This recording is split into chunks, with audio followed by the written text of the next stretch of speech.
Today I will be reading from Hebrews 11, verse 1. Now faith is confidence in what we hope for and assurance about what we do not see.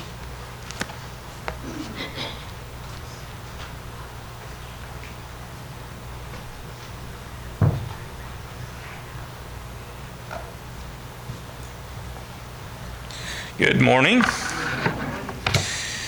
I always got to make sure I get this thing working right. You would think I would know how to do this, but... perfect. How is everybody today? I promise you, Steve and I did not talk ahead of time. Did we? No. I really appreciate your table talk. We were, I think, a couple weeks ago talking about that. I think Jeff actually got up and gave a table talk, and it's really appreciated because it's such a solemn time for us to remember Christ's death, burial, and resurrection. And sometimes, I'll speak for myself, it gets mechanical for me sometimes, not thinking of that. It's really a time when we should have reverence for Christ, and I really appreciate that. So today, I want to talk about the empty tomb, fact or fiction. Now you say, really? Fiction? Well, the world is out there talking about fiction, isn't it? I mean, Steve kind of touched that. There's a lot of folks spending a huge amount of time trying to destroy the existence of Christ. Now, that should kind of raise a question. Hi, Mary, glad to have you back. There's a lot of people out there spending that kind of time. Now, it should make us step back and think a little bit. Why? Why are they spending so much time creating mythologies, trying to debunk that Christ was here? Must be something to it. They're spending a lot of time. Last weekend we were out at the Ark. That's our second visit.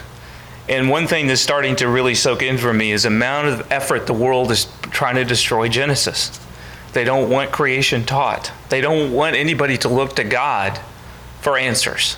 And they are spending enormous amounts of time doing that, right? So we as Christians should be ever as vigilant, in my mind, as they are for their side, right? And we should be prepared.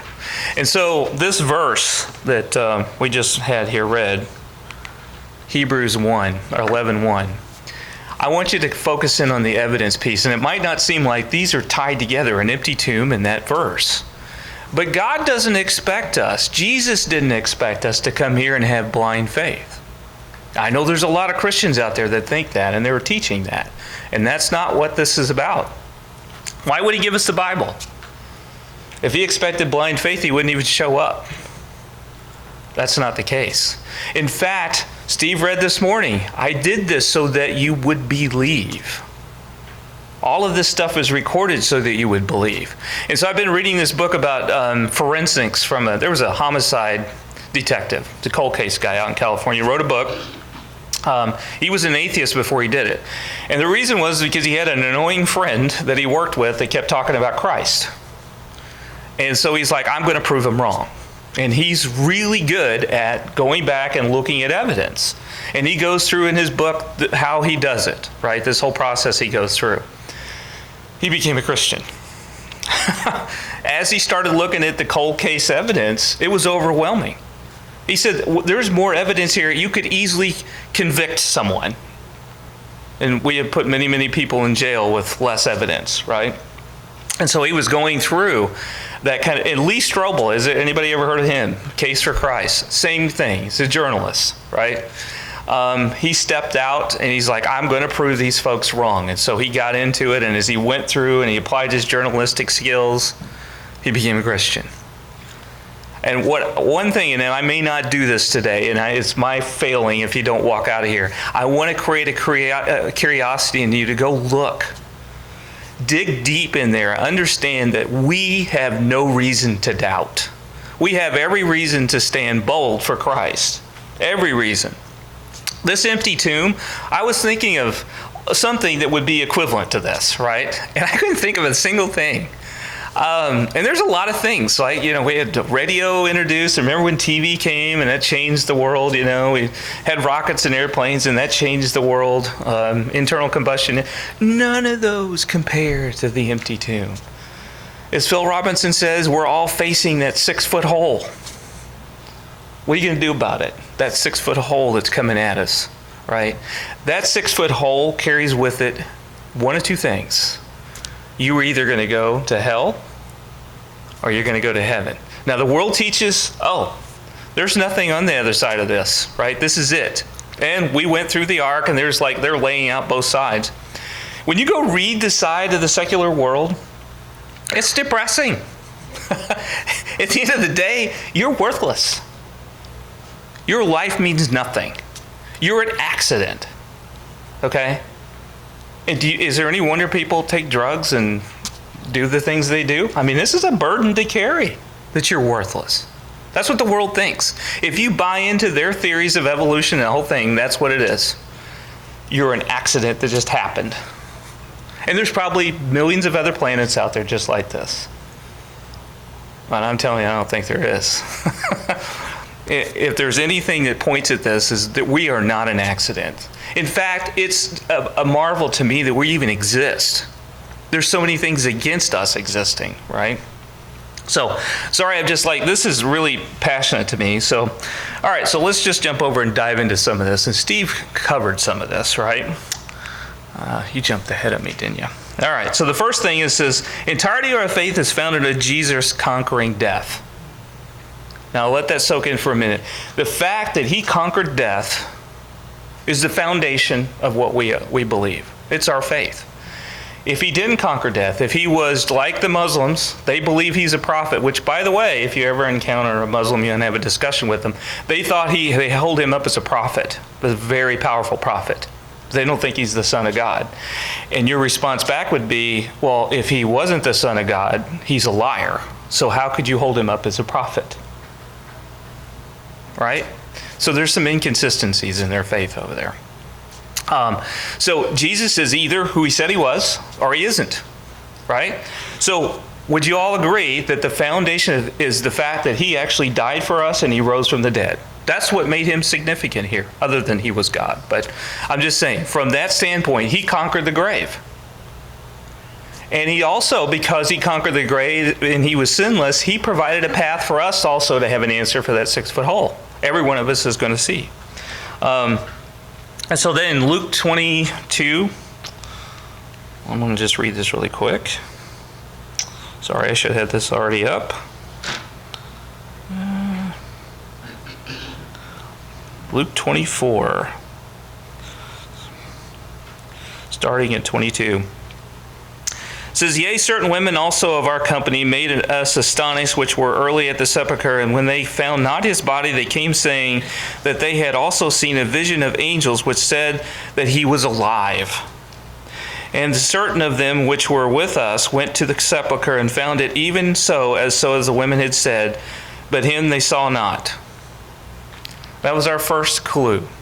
They went there, he had conquered the grave. Now, I'm not going to get into his death. I think Brother Bill a couple of weeks ago had a great lesson on this, about 2 or 3 weeks ago, where he went through and he talked about, how do we know he died? Well, there's a lot of medical evidence that you can look at to see that he died. And the very fact that when he was stabbed in the side and blood and water came out was already a sign that his blood is pooled in his body, which that happens after death. It doesn't when you're alive. So we know he was dead, and yet he was alive. The next thing that the world is, the fiction side of it, is his disciples stole his body. Now, you covered this morning. So in Matthew 28, that's what they did. And the Jews actually paid these soldiers, who, by the way, would suffer a death penalty for letting this happen, paid them to say, hey, look, they went and stole the body so they could hold on to this. Okay, let's assume that they did. We'll cover that in a little bit later. All right, so now, if it is truly fiction, this is something that I think the world agrees to. If we jump over to 1 Corinthians chapter 15, starting at verse 12. "Now if Christ be preached that he rose from the dead, how say some among you that there is no resurrection of the dead?" So Paul was clearly preaching this. A lot of the disciples were preaching this. "But if there be no resurrection of the dead, then Christ is not risen. And if Christ be not risen, then our preaching is in vain, and your faith is also vain." Okay? Yea, and we are found false witnesses of God, because we have testified of God that he raised up Christ, whom he has raised not up. If so, that be the dead rise not. For if the dead rise not, then is not Christ raised. And if Christ be not raised, your faith is vain. You are still in your sins. And he goes on here, calling himself the most miserable creatures. And this is what the world is saying. Christ didn't raise. I wonder if I'm probably overstressing this. But the fact that he rose, he either did or didn't. If he did, then everything we believe is true. If he didn't, then we are most miserable creatures. And the world even says that. If there is no Christ, there's no point of your existence. There's no foundation for morals and ethics. You were literally a product of your DNA. And oh, by the way, that was a complete accident. And you came from goo. Okay? Does it make you feel good?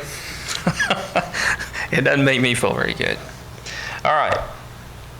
So one of the things I was going to jump down here on, it says, if he wasn't raised from the dead, then we have no hope, we have no meaningful purpose, and we die and life goes on.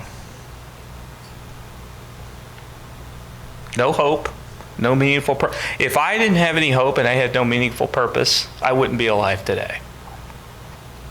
It wouldn't be. This would be too depressing to me. I'll just be honest. I do, right? And there's a reason for it.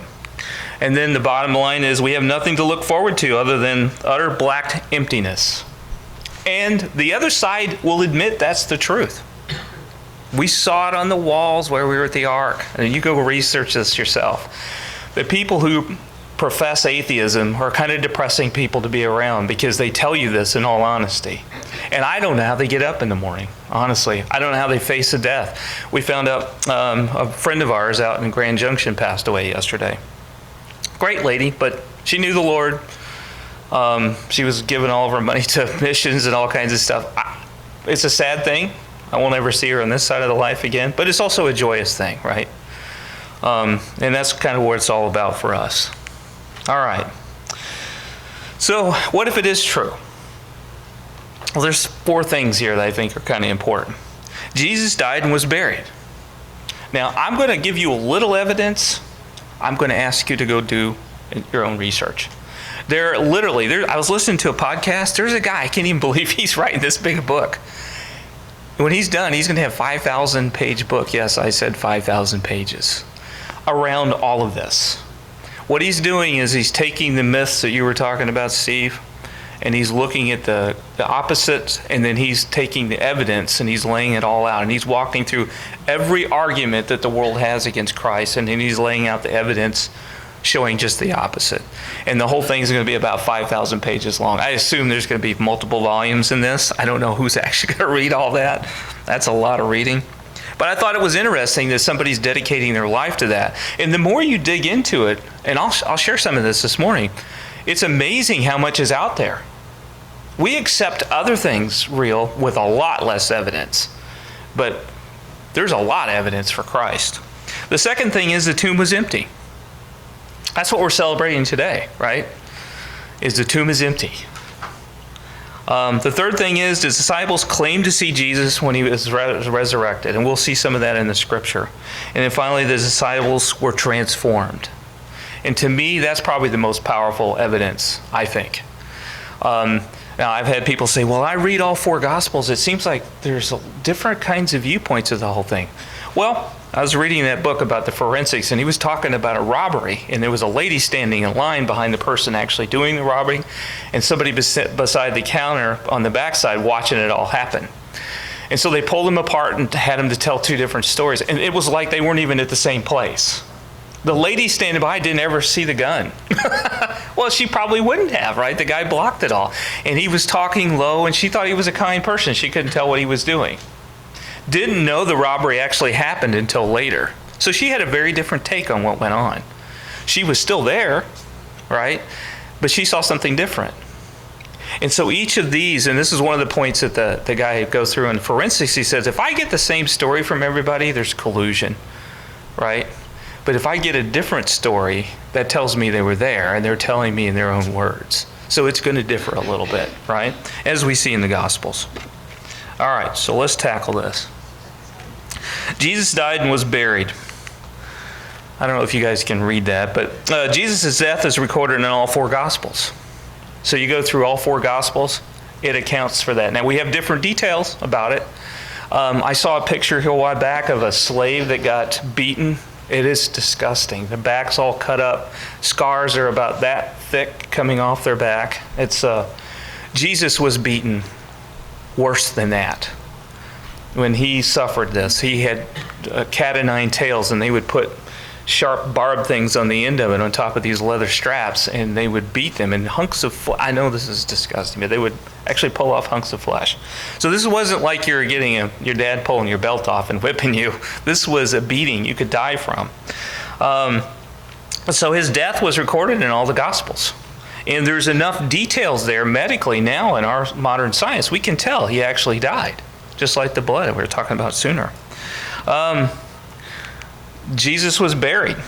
So in John 19, he goes through all this. And so when they were burying him, they actually bring out all of this. It's got 100 pounds of different kinds of herbs and things that they put in the burial, and they put all these wrappings all around him. So once he was all wrapped up in that, he wasn't going to be able to move, and then you were talking this morning about this neatly folded napkin. Well, you're not going to be able to do that if you're wrapped up a little bit like a mummy, right? With 100 pounds of stuff all wrapped around you. So we have that, and then here's the interesting thing. And I just took a few. There are a lot of them. I didn't even have time to do this. The Jewish historian Josephus, so some of you are probably aware of it. My dad had a copy of that. It was probably the only extra book we had when I was growing up, other than the Bible. The Roman historian Tacitus wrote about it. And there was actually a lot of Roman historians and Jewish historians as well wrote about it. It was recorded in the Jewish Talmud. Now, it's an unfavorable recording because the Jewish Talmud and ultimately the Kabbalah, however you want to pronounce it, it's 31 books of the belief system. And so they spent a lot of time downgrading Jesus, which I also find interesting. Why do you spend a lot of time downgrading Jesus? It's like the world does this.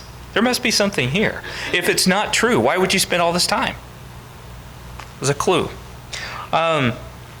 And then Suetonius, who's a Roman historian, wrote a book on the Caesars, and as he was writing about all that, he included things about Christ, right? So this is interesting because remember, some of these people didn't intend to just write about Jesus. They had no idea that we were going to be talking about him 2,000 years later, but they were writing parts of history. And so that shows you he existed, he died, there was things that was going on.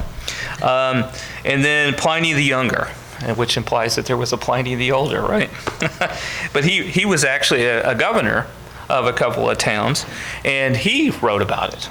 And there was a bunch of others that I didn't mention that you could go look up. And so there's all kinds of fragments of history that go with this. I think somewhere I'd heard, don't quote me on this, is somewhere north of 24,000 pieces of documentation they've found so far about Jesus. There's nothing else more well documented in history. And yet there's people out there trying to sow seeds of doubt, right? So I know I went through this pretty quickly. I may or may not have convinced you. I would just say, go dig. I gave you the starting point here. Go look this up. Dig a little bit. I challenge you to prove me wrong. I do this a lot of times, and people are like, well, I don't know if I believe that. I was like, well, that's great. Why don't you go prove me wrong? And most of the time, if they go do the research, they'll be convicted, just like those gentlemen I mentioned earlier. So anyway, there's a very little dispute about the fact that he died. Now, we get to the empty tomb. And this is the one part that they don't want to be true, because if this is true, again, we talked about this earlier, it is the foundation of our entire belief. So the empty tomb, it's recorded in all of our Gospels, right? I'm going to jump over to John 20.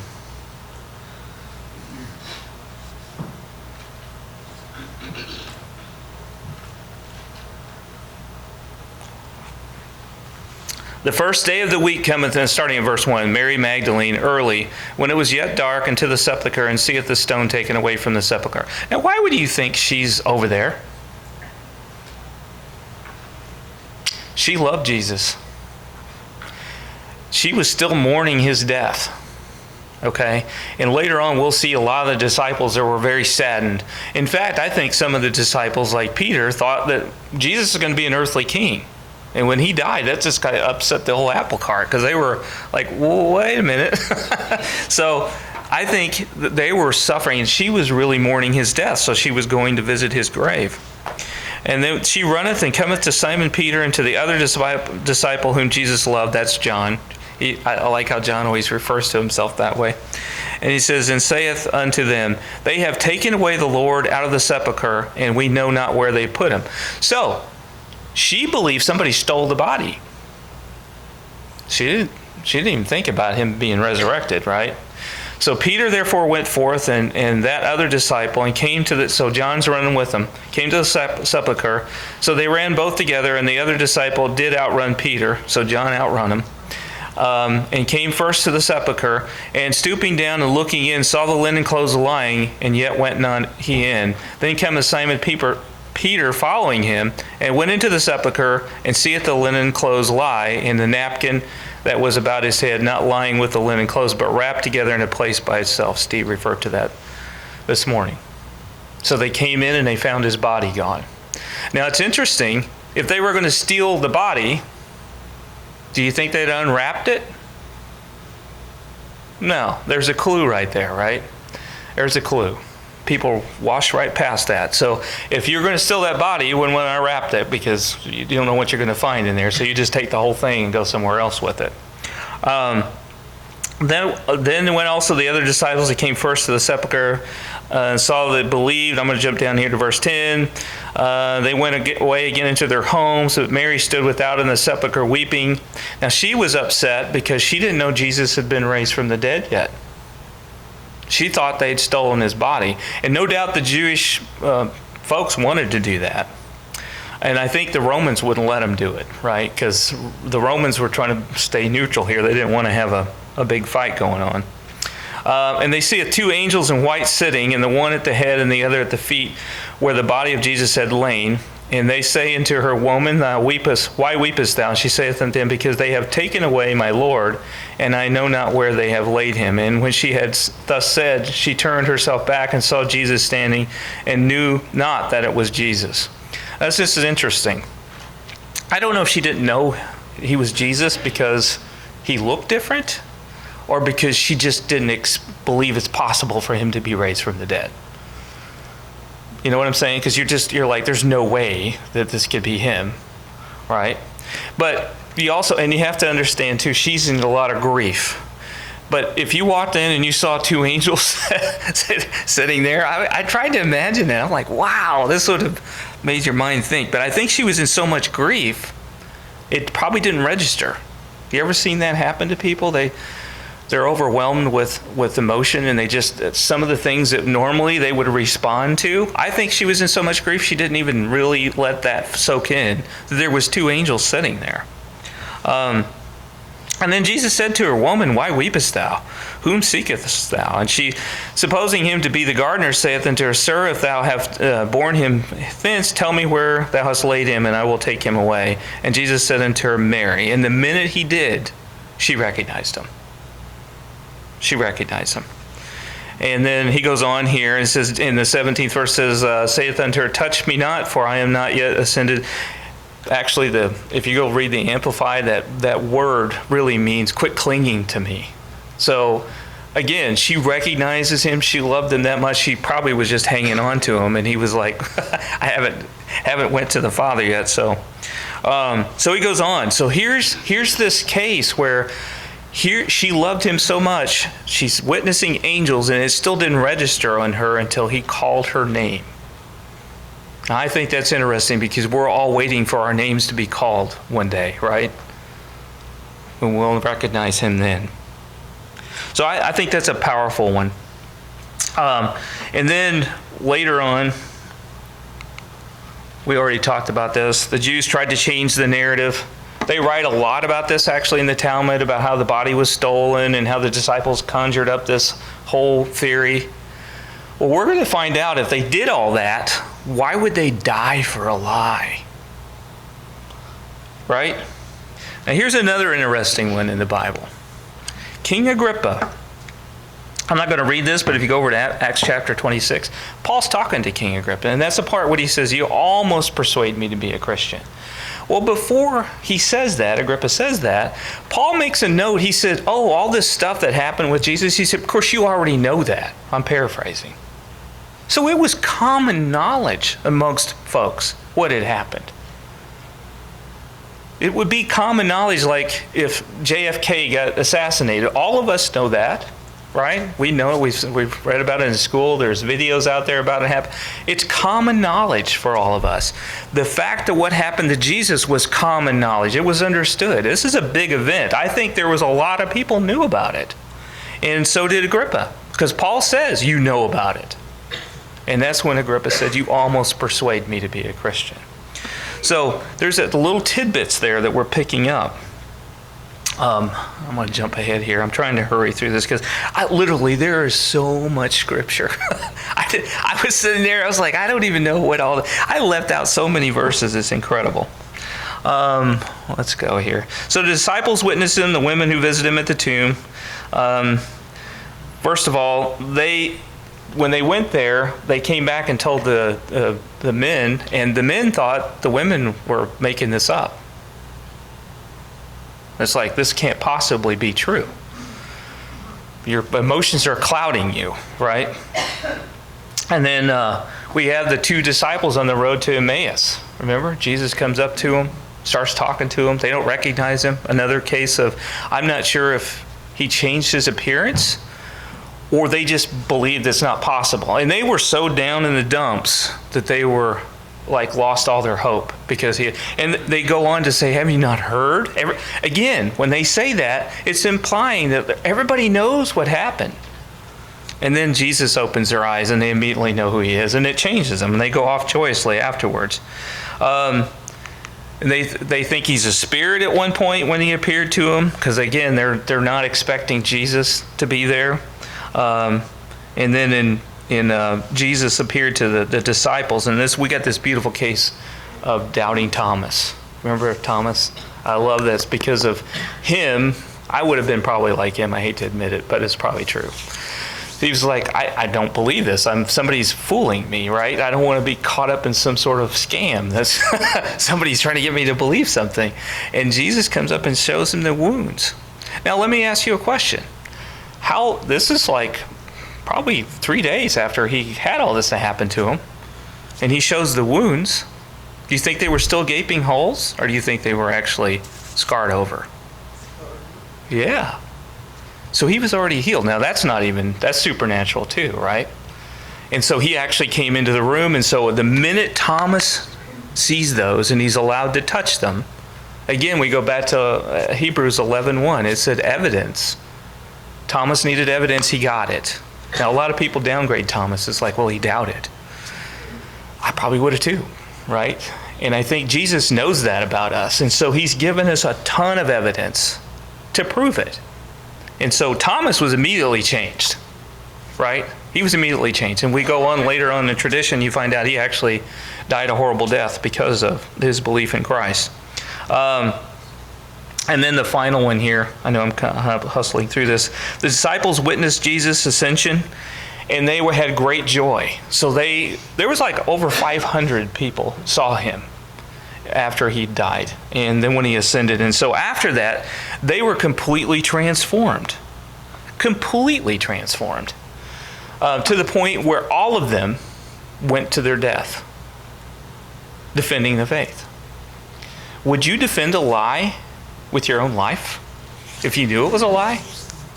All you had to do was say the truth and you would be spared. Most people would say, all right, it's a lie, right? You're not going to get everybody to die for something that's untrue. To me, this is the most convicting thing that Christ rose from the dead. And remember, these are the same men who scattered like rats whenever Jesus was taken into the high court. They ran away. Peter denying him 3 times. They wanted nothing to do with Jesus. And now they're dying for him. I mean, they would be taken into jail cells and beaten and told what was going to happen to them, beheaded, hung upside down, whatever, and they still defended it, right? This is probably the biggest thing, I think, for us, is to look at the lives that were transformed. They saw something. They were there. It was common knowledge, and it changed who they were. They went from being cowards to being very courageous. They went from being people who ran away, who stood up against everybody out there defending Christ. They saw something that convicted them, right? This wasn't any doubt in them at all. To me, that's strong evidence, right? So I wanted to talk a little bit about Paul. And I'm just going to paraphrase this because there's a lot of reading here. But if you go over to Acts chapter 9, Paul's going down the road to Damascus. He has letters to kill more Christians. I had a young man one time I talked to, thought he had sinned too much for Jesus to love him. So I started out and I said, okay. I said, are you a serial killer? He goes, of course not. I said, what if I told you that there was a serial killer that God forgave and became one of the most powerful people in Christianity? Who was that? I said, well, before I tell you, I said, understand that the people he killed were Christians. He went specifically to kill Christians. I said, that was the Apostle Paul. And the light went off for him. I said, Jesus died on that cross for all of us, for every sin.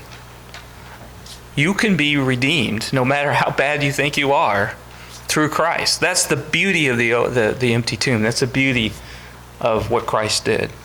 And Paul was in such a place, right? So he was getting letters to go kill more Christians. And Jesus stopped him. He stopped him. And he told him to go see somebody called Ananias. He blinded him. And Ananias did not want to visit Paul. It's like, Lord, are you sure? This is the guy that's been killing everybody. I don't know if I want to go talk to him. Go talk to him. He's going to be my vessel to carry this. And so that's what happened. He went and talked to him. And he was immediately baptized. And now we know Paul, who was Saul, changed his name to Paul, became one of the most powerful Christians at that time. He was transformed. And all he had to do was meet Christ on the road. We aren't even told how long it lasted. It was long enough to make him change. And he ultimately died a violent death in Rome as well. What did these people see? To me, there's evidence there. There's a ton of evidence that they saw something. They saw something very real. It changed their life. It changed their life. And you have that opportunity today to change your life, if you haven't. Jesus died for all of our sins. In fact, without that empty tomb, we would perish. The fact that there is an empty tomb gives us hope,